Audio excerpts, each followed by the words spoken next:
Alright, so I thought today we talk about the zombies of Resident Evil Requiem. Obviously, yes, this game does go back to actual zombies, kind of. Not exactly, but more or less proper zombies. So, very much feeling like the original trilogy.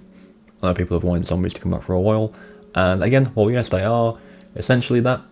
There is slight differences to how they're going to behave and what they're going to do in the game. So if you didn't see the showcase, obviously got that part of it running in the background at the start of the video, but essentially you come across these zombies that are still kind of human, right? So they still try and go about their day to day. So you've got like one that's a cook that's still trying to cook meat up, you've got like a cleaning lady that's still trying to clean like mirrors and stuff.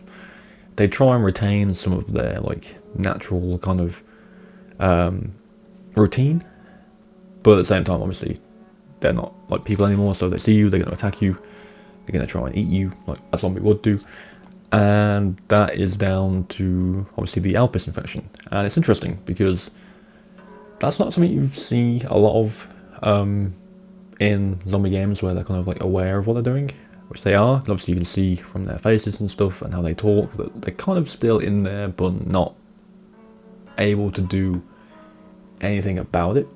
And that kind of, to me at least, harkens back to Resident Evil 7. So it's a bit near the end of Resident Evil 7 where you kind of get the big lore dump of like the mold infection and what it does to people, and it's essentially Jack telling you that, you know, yeah, you're kind of gone at that point, but you know, you still kind of know what you're doing.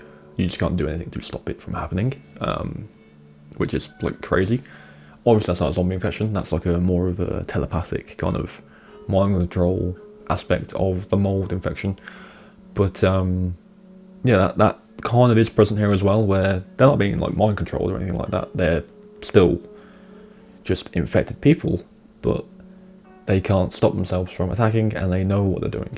So it's pretty grim, to be honest. Obviously the kind of source of this virus and who's behind it is still a mystery. The theory right now obviously is it's Victor Gideon, who is obviously the kind of the villain you see in the trailer.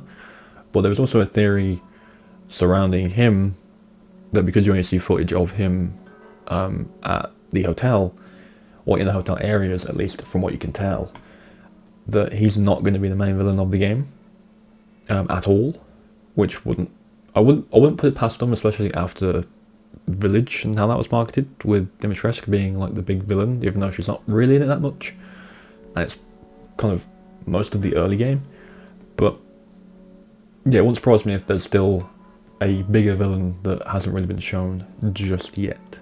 Personally, there's a couple of things. One, there is a theory going around right now with the Elpis infection that suggests this isn't the first time we've seen it in a game. I'm making a video on that separately because it's an interesting little idea, and it has kind of got evidence behind it that makes sense. Now we know kind of what happens to people when they're affected with the Elpis infection, but at the same time there is still kind of holes in it, unless those holes kind of get filled in with the launch of the game. It's interesting. So I'll leave that one to that video, but obviously the other ones being, you know, is the connections involved? Finally, we obviously know that this is a black market bioweapons dealer company that is founded by an ex-Umbrella high-up. That's all we know. They're not in any game. They're not in any game physically.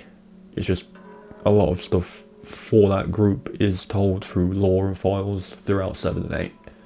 So there's nothing physically involving them in the game yet, not really. So hopefully, or at least I hope, we do kind of see them come to light a little bit now. And then finally, obviously it's Umbrella. As recent as it gets, Umbrella is now like this, well, everyone calls it Blue Umbrella, which it is essentially, where it's like the company reformed, trying to kind of make up for what they did do, obviously throughout the most of the franchise. Is that the full truth? Is something really going on there or not? I don't know. It's another kind of plot line that's kind of been hanging for a while. I am going to try and put out another video of current hanging plot lines before 9 launches, just to see if any of them do kind of make an appearance in this game, because you never know. And obviously there's that big theory that's going around that I'll make a video on, probably in a couple of days. It's not too like information crazy, so it's not going to be a long one, but no, it's definitely got some kind of, it's got some ground that would make it make sense, but not 100%. But yeah, I'm interested to see how this kind of virus plays out, and obviously there is kind of the hints in the trailers that Leon is also infected. Theories about if he's going to die, theories about if he's going to kind of survive, or, you know, there's ideas behind it being his last game. I don't think they'll kill off a character people like so much. I think they'll probably kind of round out the story, maybe have him retire or something like that. I don't know. A death is due. I've always said that. A death is due. I think these characters have been around for so long, and I've said it before, where it's like, it's time to introduce new people, and they have been doing that with Ethan and Rose and now Grace as well. There is new characters coming in, and I think we're due a death that's big, but I don't know if they're gonna do it first with Leon, because, you know, it's kind of like the most popular one, I'd say, out of all of them, and I think that would cause a bit of a riot if that was to happen. Maybe that's the intention, I don't know, but we'll see. But yeah, leave your thoughts on kind of the new zombies down below in the comments. Are you kind of looking forward to having normal zombies back again? Do you not like that? Because obviously there's so many games now that aren't zombies, and it's kind of evolved past that point for a long time now, so going back is an interesting one. So leave your thoughts below. And yeah, thank you for watching, and I'll catch you in the next one.